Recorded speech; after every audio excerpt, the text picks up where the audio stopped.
সরকার যে এটি বাদ দিয়েছে তারপরেও কিন্তু বাজারগুলোতে যে দামের যে প্রভাব এটি কিন্তু আগের মতোই দাম রয়েছে। এর ফলে কিন্তু যে কোনো দাম কমে যে দাম কমার কোনো প্রভাব আমরা বাজারগুলোতে দেখতে পাইনি। তো আমরা গাইবান্ধার প্রায় বাজারগুলোই ঘুরে এমন চিত্র। তো আমি আসলে একজন বিক্রেতার কাছে জানবো যে আসলে এখন বর্তমান যে এই পেঁয়াজের শুল্ক কমানোর পরে পেঁয়াজের কোনো দাম কমেছে কিনা যদি আপনি বলতেন। না না, এখনো পেঁয়াজের বাজার স্থিতিশীলে আছে।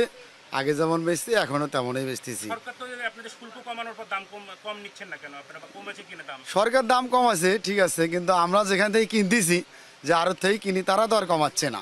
সরকার এখানে অন্য পদক্ষেপ নিলে মনে হয় ভালো হয়, কারণ আমরা তো আর কম পাচ্ছি না। কম না বলে আমরা গ্রাহকের কাছে কম বেচবো কীভাবে?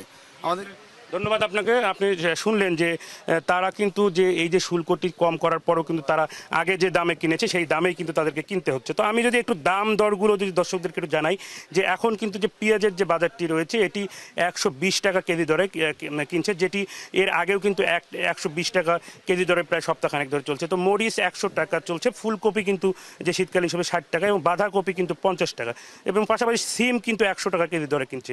এবং এখানে আমি যে আলুর কথাটা আপনাকে বলি, আলু কিন্তু 65 থেকে 70 টাকা কেজি দরে কিনছে। তো এইদিকে চাল আমদানির কথা থাকলেও যে দাম কমের বিষয়, এটিও কিন্তু দাম অপরিবর্তিত রয়েছে। যেমন যে 28 চাল এটি রয়েছে, যেটি আপনার 60 টাকা কেজি দরে কিনতে হচ্ছে, এবং এই যে কাঠারি ভোগ এটি 65 টাকা, এবং মোটা যে চালটি রয়েছে এটি 55 টাকা কেজি দরে কিনতে হচ্ছে।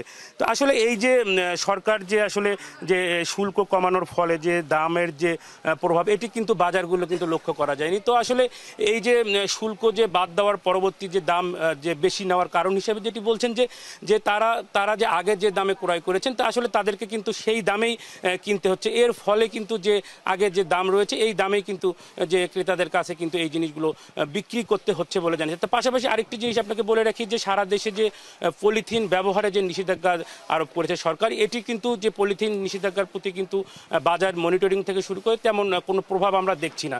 তো আসলে এই ছিল আমার কাছে গাইবান্ধা থেকে বাজার পরিস্থিতির সবশেষ খবর।